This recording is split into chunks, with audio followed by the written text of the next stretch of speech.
La Cour des comptes, au sens du RGPD, est ce qu'on appelle un tiers autorisé.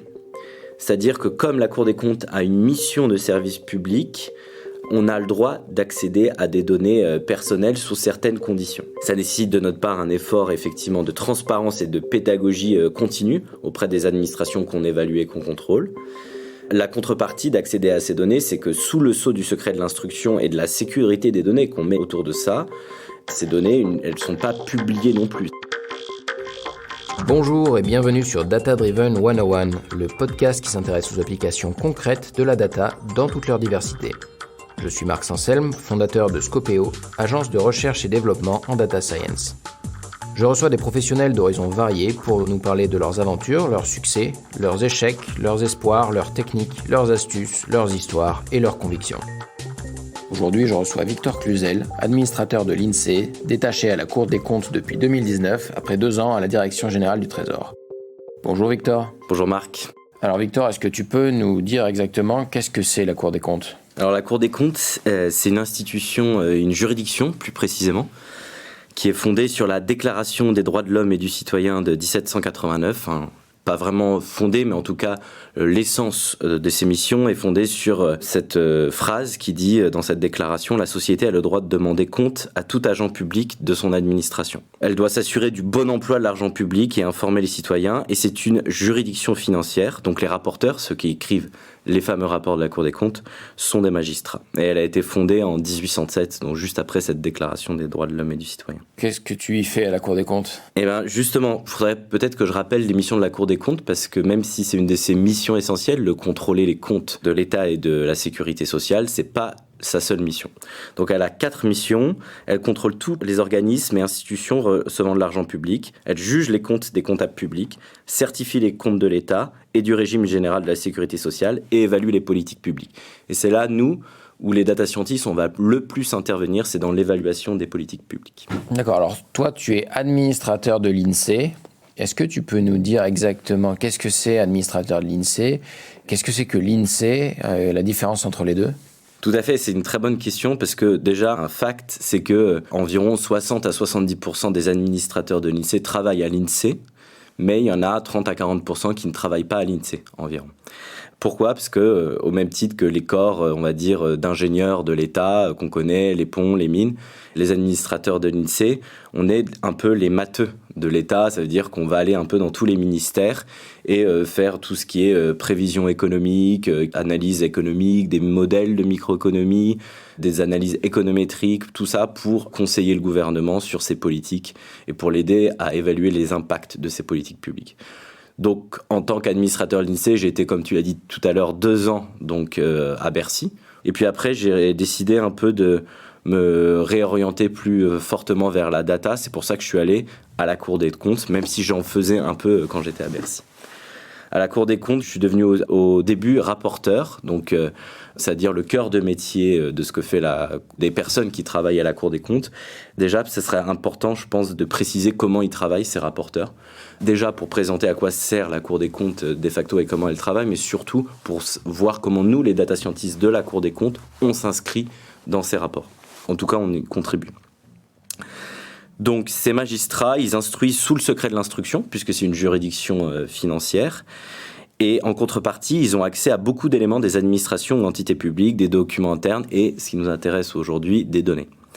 Donc une fois le rapport écrit, ils le soumettent à la collégialité, un ensemble de magistrats qui valident ou modifient les messages du rapport. Le rapport est ensuite envoyé aux administrations concernées pour ce qu'on appelle la contradiction, puisque c'est important que les administrations contrôlées aient également leur mot à dire dans tout ce processus-là. Et enfin, les rapports publiés et leurs messages sont ensuite portés par l'ensemble de la Cour et donc son premier président. La data à la Cour, comment ça se passe ? D'où elle vient ? Qui l'utilise ? Effectivement, donc les data scientists principalement de la Cour, donc on vient d'arriver à 12 data scientists à la Cour des comptes, ce qui est une bonne taille critique, disons, pour pouvoir contribuer assez largement à ces rapports qui sont faits par, il faut le resituer dans une institution qui emploie 1800 personnes en tout, quand on compte la Cour des comptes, mais aussi les chambres régionales des comptes, qui aussi contrôlent tout ce qui est organismes locaux et collectivités locales. Nous, les data scientists, notre rôle, c'est d'éclairer le travail des magistrats et de la collégialité en mettant à leur disposition des analyses quantitative, là où eux sont des spécialistes du droit public, des spécialistes de la fonction publique. C'est des gens qui ont eu des très grandes carrières dans la fonction publique.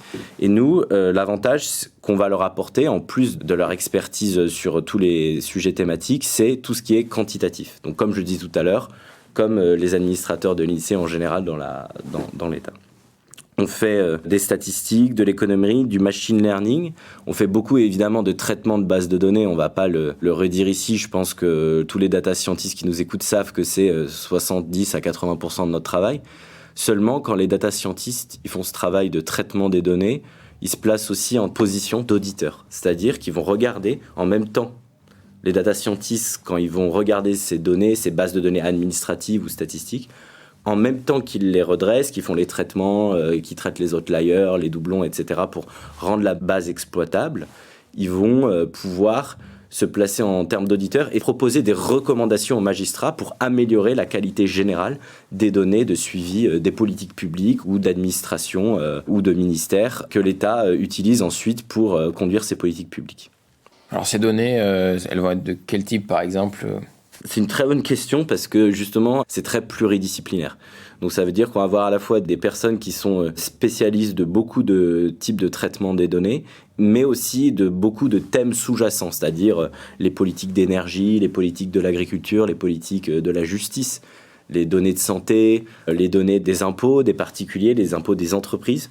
Et on va avoir des data scientists qui vont... alors, ils vont être aussi pluridisciplinaires dans ces thèmes, où ils vont pouvoir en étudier, mais ils ont quand même une majeure, chacun, où ils vont pouvoir être de plus en plus compétents sur les politiques publiques qu'ils vont étudier, ce qui n'empêche pas qu'au cours de leurs plusieurs années qui passent chez nous, ils puissent ensuite aller vers une pluridisciplinarité au niveau de ces thèmes. C'est important de savoir que la Cour des comptes, elle étudie effectivement toutes les données potentiellement que l'État peut avoir. Donc ça peut être des données de santé, des données agricoles, des données comptables, des données d'enquête de l'INSEE, des données de paye des agents publics, des données de publication scientifique, des aides sociales, donc tout ce qui est travail, famille, retraite, logement, des données de l'éducation nationale, elle peut aussi regarder les données par exemple de Parcoursup, les données des douanes, et puis je le disais tout à l'heure, les impôts des particuliers et les impôts des entreprises. Alors, est-ce que tu peux nous partager une recommandation que vous auriez fait en regardant les données de près ? Je vais prendre l'exemple d'un rapport qui est sorti en juillet dernier, une évaluation de politique publique sur l'agriculture biologique. Donc l'État s'est fixé un certain pourcentage d'exploitation agricole biologique à un horizon fixé. Et nous, on est allé voir la façon dont il s'y était pris. Nous, les data scientists, plus particulièrement, là, ce qu'on est allé voir, c'est leurs données. Est-ce qu'ils peuvent bien suivre le nombre d'agricultures biologiques? Est-ce qu'ils peuvent évaluer leur performance et leur soutenabilité économique? Et là, on a eu accès à plein de bases de données, des ministères, des bases de données qui venaient aussi d'institutions indépendantes aussi, mais qui sont aussi publiques, donc on peut y accéder. Et effectivement, ce qu'on a vu, c'est que les données n'étaient pas tout à fait, même s'il y avait une forte volonté de l'État de pouvoir le faire, il fallait encore franchir une étape supplémentaire pour que les données puissent complètement suivre la soutenabilité économique des agricultures biologiques. Donc nous, les data scientists, on a proposé aux rapporteurs et à la collégialité des magistrats des recommandations. Ils les ont acceptées et donc ils ont fait ces recommandations au gouvernement. Cette recommandation particulièrement, donc de rajouter des variables, de s'y prendre différemment pour faire des enquêtes sur tel ou tel type d'agriculture. Voilà. Et alors, est-ce que tu peux nous donner un exemple d'analyse de données qui a été fait dans le cadre de tes missions ? Oui, alors le dernier rapport auquel j'ai pu contribuer, mais il y en a beaucoup que les data scientists du département font actuellement ou qui sont déjà publiés. Par exemple, il y en a un qui a été publié il y a quelques semaines sur la pédopsychiatrie. Donc le data scientist, il a pu contribuer au rapport en fournissant des statistiques descriptives basées sur le système national des données de santé qui regroupe l'ensemble des données de carte vitale des Français et aussi des données hospitalières. Et il a pu du coup fournir tous ces chiffres et ces données aux magistrats et les analyser avec eux pour que le rapport puisse produire aussi des analyses quantitatives. Je vais pouvoir vous parler plus en profondeur d'une expérience, la dernière expérience que j'ai eue en tant que data scientist avant de prendre la direction du département, c'était le rapport sur la stratégie nationale de recherche en intelligence artificielle. Ce rapport, il est sorti il y a 1 ou 2 semaines. Et on a pu faire beaucoup d'analyses quantitatives différentes. On a pu faire du crawling, du clustering, des métriques de réseau. On a pu faire de l'intelligence artificielle pour étudier la stratégie nationale de recherche en intelligence artificielle de l'État. C'est pas une tautologie, c'est simplement pour dire, voilà, on a pu utiliser des outils d'intelligence artificielle pour étudier ce que l'État fait en matière d'intelligence artificielle. Pour le crawling, peut-être c'est important de définir ce que c'est pour nos auditeurs. Le crawling, c'est le fait de passer, c'est un peu différent du scrapping, donc la fouille de données sur Internet, c'est-à-dire on va aller sur un site, récupérer tous les liens vers les autres sites et puis aller de proche en proche récupérer un corpus de sites et les liens qui existent entre eux et constituer ainsi un réseau. Et ce crawling nous a permis en fait de représenter par un réseau en 2D ou en 3D tous les acteurs de l'intelligence artificielle en France, et on a pu aussi le faire de façon comparative en Allemagne pour pouvoir comparer la structuration entre les labos de recherche, les grandes écoles, les universités, entre les centres de recherche, le CNRS, l'INRIA, etc., et voir comment tout ceci s'articulait, comment les acteurs communiquaient entre eux. Alors c'est qu'un proxy, puisqu'on a fait ça via leur site web institutionnel et les liens qui existaient entre eux, mais on a aussi pu le faire avec ce qu'on appelle de la scientométrie, c'est-à-dire en analysant toutes les publications scientifiques sur un certain nombre d'années. On a pu voir, souvent les chercheurs ils travaillent en collaboration, donc ça veut dire qu'ils copublient des articles et souvent ils viennent de différents organismes ou universités. On a pu aussi établir des réseaux de liens entre tous ces acteurs de l'intelligence artificielle. Et ensuite, on a pu faire du clustering dessus pour faire ressortir quels étaient ceux qui collaboraient le plus. On a pu aussi faire des métriques de réseau pour comparer avec l'Allemagne. Est-ce que notre réseau de chercheurs et de ceux qui appliquent l'intelligence artificielle en France, est-ce qu'ils collaborent plus ou moins bien? Et donc, je vous invite encore une fois à aller voir le rapport si vous êtes intéressé par ce sujet-là.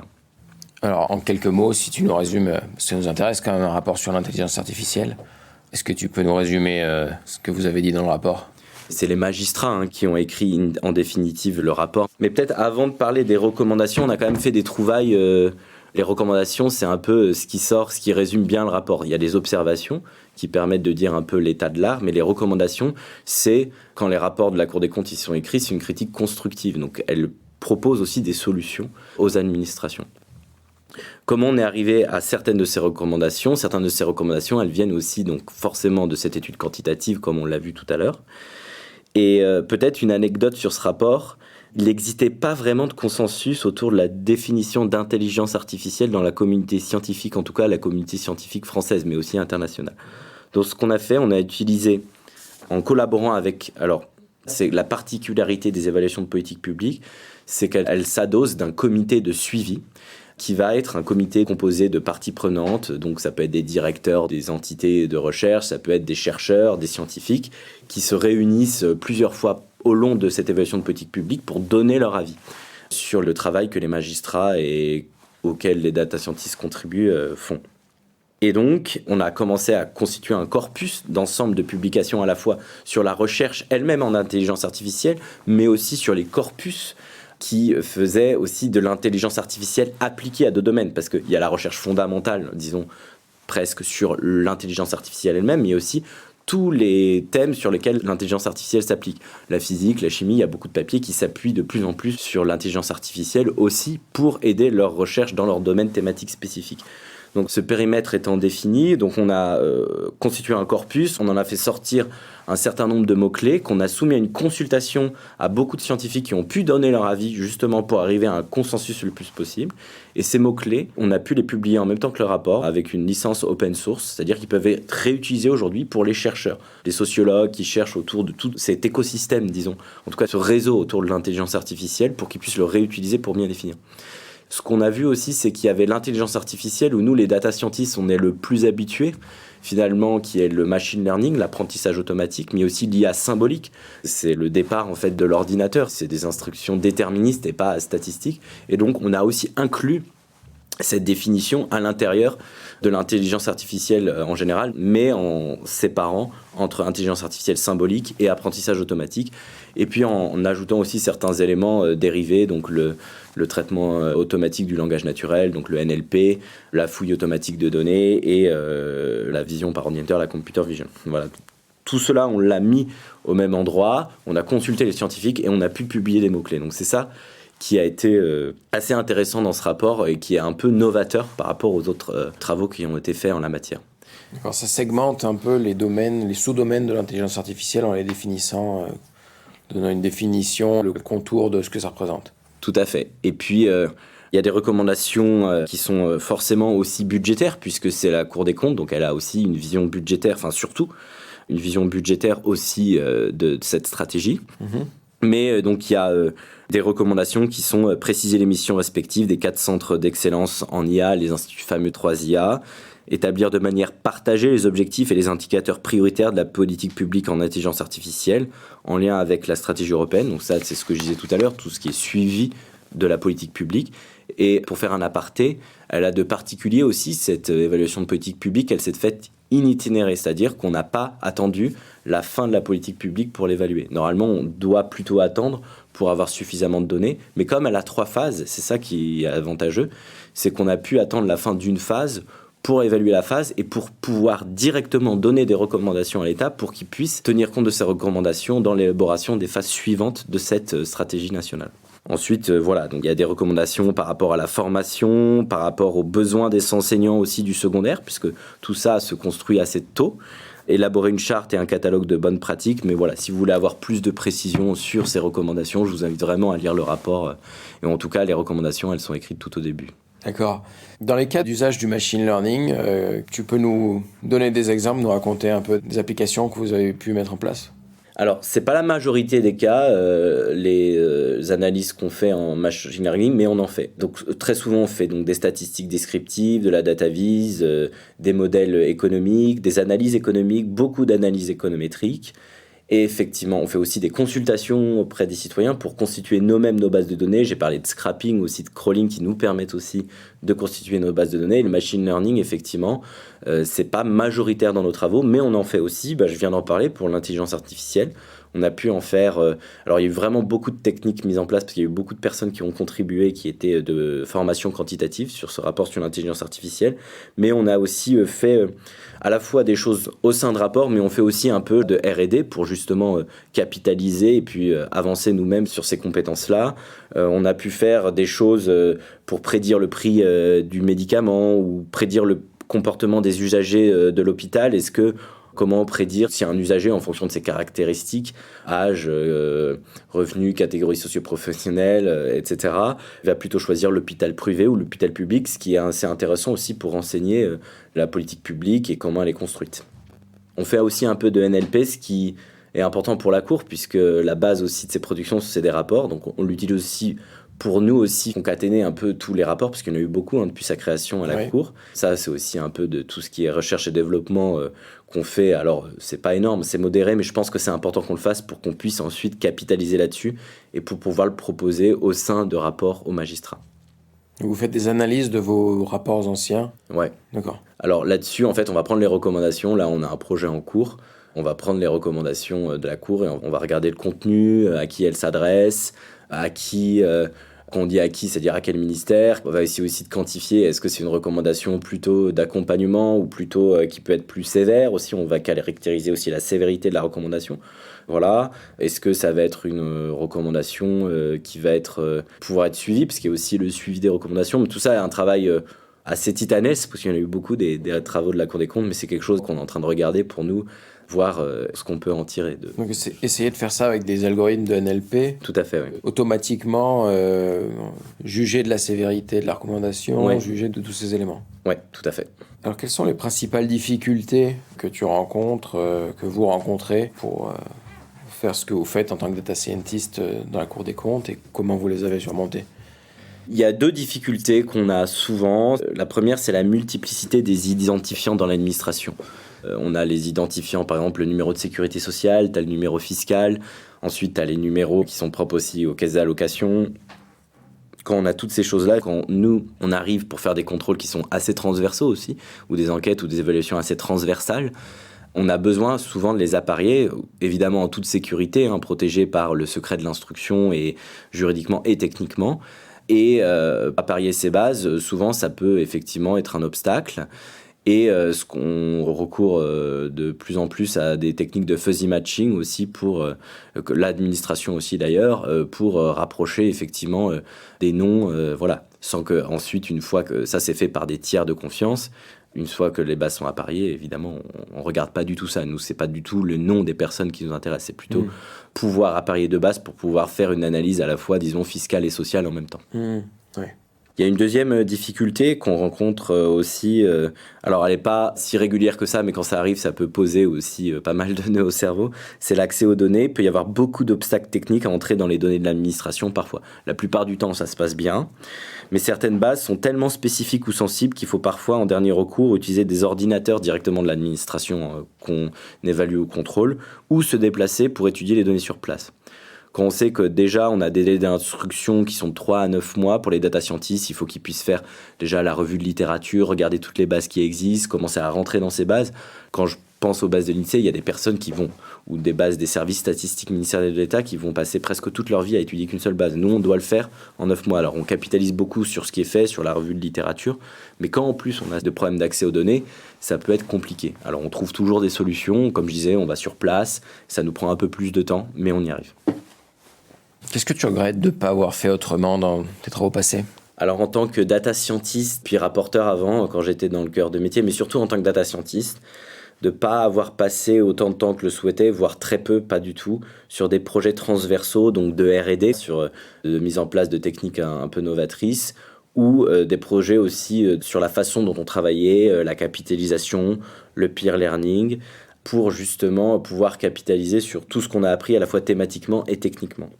Aujourd'hui, on est en train de redresser le tir, on est en train de se rendre compte que c'est assez important. C'est un investissement qui reste modéré parce qu'effectivement, on doit, et c'est notre mission principale et majoritaire, c'est de répondre aux demandes des magistrats, mais en investissant un peu de notre temps dans ces sujets transversaux à la fois organisationnels et de fond techniques, on sera encore plus efficace à leur service. Donc c'est aussi quelque chose qu'on fait pour ensuite être d'une plus grande valeur ajoutée pour les magistrats et les rapports publiés par la suite.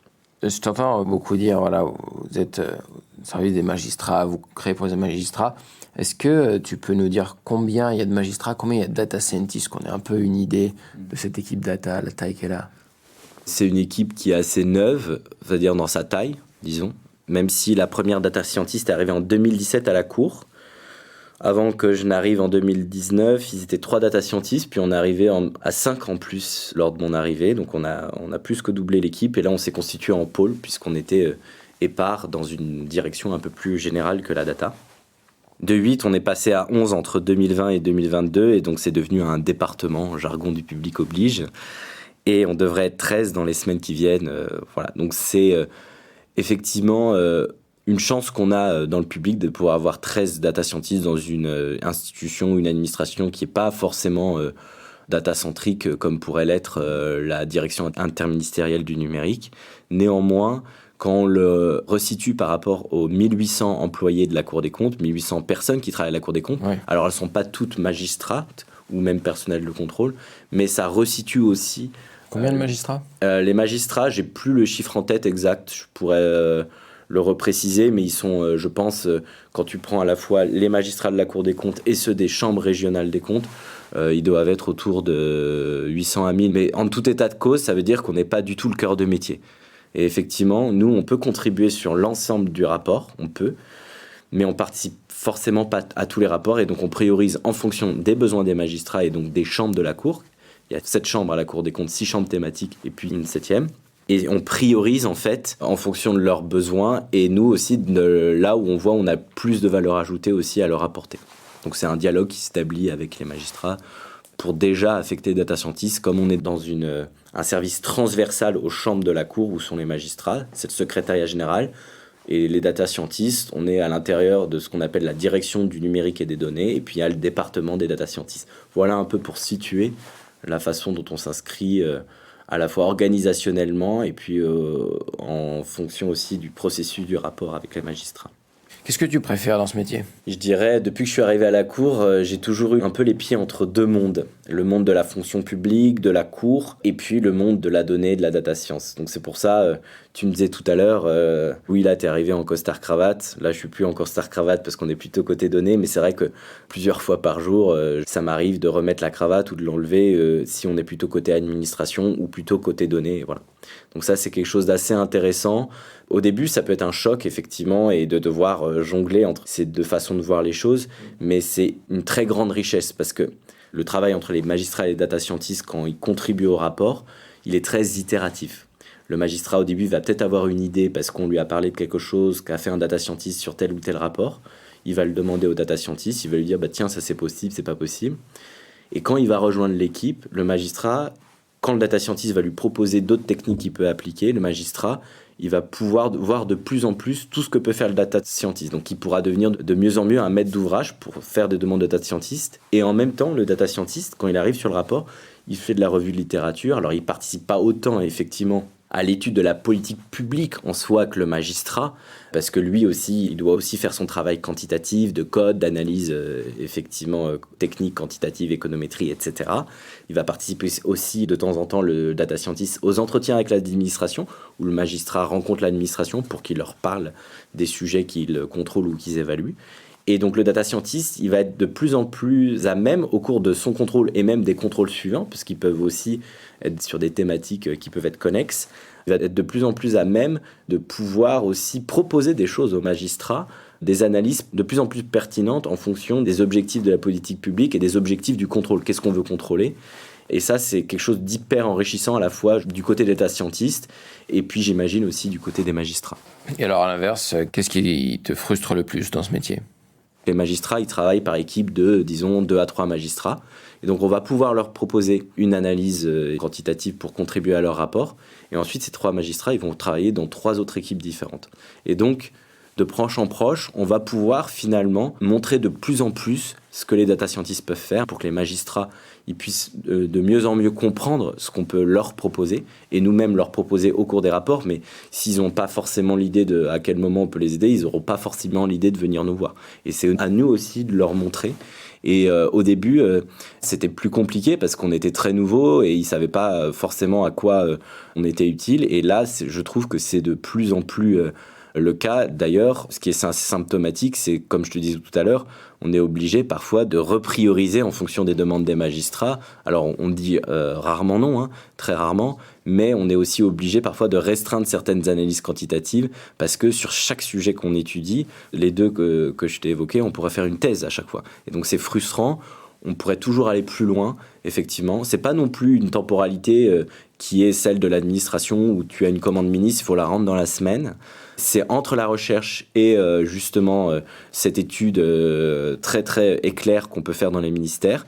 Donc c'est aussi une grande chance qu'on a de pouvoir étudier autant à fond un sujet, mais quand on est allé déjà autant à fond dans ce sujet, c'est frustrant de devoir arrêter pour passer à l'autre parce qu'on a énormément de demandes.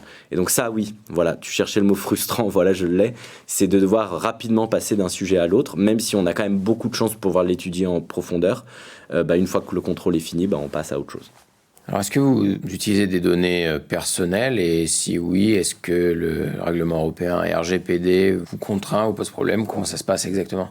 Alors, la Cour des comptes, au sens du RGPD, est ce qu'on appelle un tiers autorisé.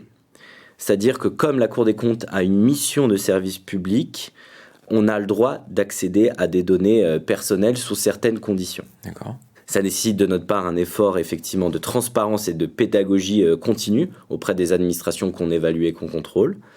La contrepartie d'accéder à ces données, c'est que sous le sceau du secret de l'instruction et de la sécurité des données qu'on met autour de ça, ces données, elles ne sont pas publiées non plus. C'est simplement pendant la phase d'instruction pour nous permettre de, ce qu'on a dit tout à l'heure, de faire des appariements ou de consulter les citoyens, par exemple des citoyens qui auraient pu recevoir le RSA, est-ce qu'ils sont satisfaits de recevoir cette aide-là. Je pense aussi à une enquête qu'on a fait sur le fonds de solidarité auprès des entreprises qui a été mis en place pendant le Covid. On a interrogé les chefs d'entreprise, donc on a le droit d'accéder à ces données. Néanmoins, on ne peut pas non plus faire n'importe quoi, c'est bien normal.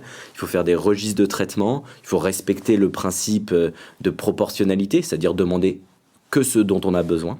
Mais effectivement, on a quand même certaines facilités, mais avec effectivement des contreparties de sécurité qu'on met en place. Est-ce que tu as une opinion à nous partager ?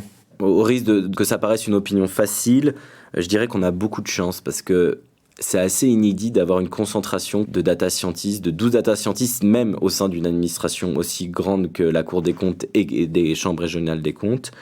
Et on a aussi une chance de la richesse des parcours des personnes qui sont data scientists à la Cour des comptes. Ils viennent d'écoles, mais d'écoles de commerce ou d'écoles d'ingénieurs. Ils viennent de l'université, on a des docteurs en sciences économiques et sociales, donc on a vraiment une très grande diversité de parcours. Et souvent, il y a cette double dominante, c'est-à-dire à la fois pouvoir coder en R, en Python, faire de l'économétrie, tout ce qui est technique, mais aussi être intéressé ou compétent dans les domaines des politiques publiques. Par exemple, on a des personnes qui sont spécialisées en données de santé. On a des personnes qui sont spécialistes, qui ont étudié les sciences comportementales à l'école normale supérieure. On a des personnes qui sont démographes. Alors, elles sont toutes data scientists, mais toutes les composantes que je dis là, elles s'ajoutent finalement à leur compétence de base qui est celle de data scientist. On a beaucoup d'économistes aussi. On a des personnes qui savent faire du NLP, certaines du machine learning, d'autres qui sont grands spécialistes de l'économétrie. Voilà. Comment on devient data scientist dans la Cour des comptes ? Parce que d'une façon générale, pour l'État, pour être fonctionnaire, il faut avoir passé un concours. Quels sont les moyens de devenir data scientist pour le compte de l'État ? Alors, il y a la possibilité du détachement à la Cour des comptes. Ce n'est pas la majorité des cas. La majorité des cas, ce sont des contractuels. Et donc, on fait passer des entretiens. On publie des fiches de poste et on fait passer des entretiens pour des contrats qui vont de 3 à 5 ans. D'accord. Et j'ai quand même une anecdote à dire. La première chose que je regarde chez un candidat, quand on le recrute, c'est sa capacité pédagogique. Parce que même si, évidemment, on va lui faire un entretien, un test technique pour vérifier effectivement qu'il est capable de mettre en œuvre des lignes de code, de l'économétrie, etc., on va regarder aussi comment il communique. Parce que ses interlocuteurs, ce sont les magistrats et les administrations. Et in fine, dans les rapports publiés, ce sont les citoyens. Ils doivent pouvoir comprendre ce qu'on a fait. Et donc, il y a vraiment une grande partie de notre travail qui est aussi beaucoup de pédagogie et de vulgarisation. Et donc ça, c'est quelque chose qu'on regarde beaucoup aussi quand on recrute les candidats, parce que c'est essentiel dans notre travail de tous les jours. On ne demandera pas aux personnes d'être seulement techniques, on leur demandera aussi de savoir vraiment être très pédagogue. Si tu étais à refaire, tu changerais quoi aujourd'hui ? On est encore très jeune, on a plein de choses encore à mettre en place. On est en train de réfléchir sur plein de sujets, sur la façon dont on travaille, sur la capitalisation, sur le peer learning, même s'il y a déjà une revue par les pairs, parce que on revoit notre travail entre nous, mais aussi dans la phase de contradiction, on va pouvoir donner notre méthodologie à l'administration. Donc, s'il y a des data scientists en face, s'il y a des statisticiens en face, ils vont pouvoir répondre, même si on a déjà discuté avec eux au cours de l'instruction, qu'on les a déjà rencontrés, ils vont pouvoir aussi nous faire un retour sur notre méthode.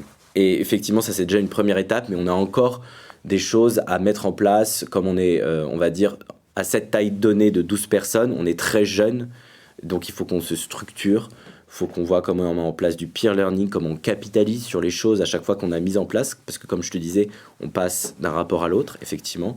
Comment on capitalise à la fois sur les données qu'on utilise, les thèmes qu'on étudie, sur les techniques qu'on met en place. Et donc ça, on a encore du travail là-dessus, même si c'est déjà en très bonne voie. Alors justement, c'est quoi les chantiers de la data à la Cour des comptes ? Alors on est en train de mener une réflexion en fait autour de la façon dont on travaille, même si elle ne va pas changer en substance. Mais comment capitaliser sur des bonnes pratiques pour qu'on puisse travailler de façon plus collaborative. Souvent, les data scientists, sur des contrôles, ils sont souvent 2. Mais ensuite, parfois, 5 ans après, il y a le même contrôle. C'est-à-dire, si l'État a étudié une politique publique, 5 ans après, il va pouvoir réétudier la même politique publique pour voir comment elle a été modifiée. Et c'est toujours utile de savoir ce qu'on a déjà fait et quelles bases de données on a utilisées. Parce qu'elles sont tellement nombreuses, les bases de données, ce qui est une grande richesse de l'État et de la sécurité sociale et des administrations en général. Mais nous, ça veut dire qu'il faut qu'on puisse bien capitaliser sur toute cette étude. Simplement de voir quels sont le panorama de toutes ces données, c'est déjà un travail assez important qui prend un peu de temps quand on fait la faisabilité de toutes nos études pour voir quelle est la meilleure base à utiliser, comment les apparier. C'est pas parce que 2 bases existent, je vais pouvoir les apparier. Si je prends une base qui est à la maille de l'entreprise et l'autre à la base des groupes d'entreprises juridiques, on ne va pas forcément pouvoir les apparier. Il y a toutes ces choses-là qui sont à prendre en compte, mais on le fait pour chaque contrôle. Le next step, c'est pouvoir effectivement capitaliser, même si on le fait d'une certaine manière, on présente nos travaux entre nous, mais il faut qu'on le fasse de façon plus structurelle pour s'adapter à ce rythme, effectivement, de un rapport, une technique, enfin plusieurs techniques, mais ensuite on passe à un autre rapport. Oui, il ne faut pas que la technique tombe dans les oubliettes. Voilà, c'est ça. Et effectivement, pareil, c'est un peu comme les magistrats tout à l'heure, les data scientists, ils vont être 2, donc ils vont travailler avec quelqu'un d'autre, donc la personne va pouvoir transmettre sa technique. Mais si quelqu'un part, par exemple, ou si quelqu'un ne travaille plus sur le sujet, comment on fait pour capitaliser et partir pas du niveau 0 à chaque rapport, mais de repartir sur déjà les acquis qu'on a eus, mais qui peuvent être parfois 3 ans auparavant. Et ça, c'est une grande thématique pour nous et on avance beaucoup là-dessus et je pense qu'on va pouvoir aboutir dans les mois qui viennent à des choses intéressantes. Et bon courage. Merci Victor. Merci beaucoup. Vous venez d'entendre Victor Cluzel, administrateur de l'INSEE, dans Data Driven 101. Si vous avez aimé et que vous voulez nous soutenir, n'hésitez pas à vous abonner à la chaîne, à liker et à partager. Dans le prochain épisode, je recevrai Coralie Bedbédé Deschelette, lead data chez Joko, pour parler de data et de shopping. À très vite.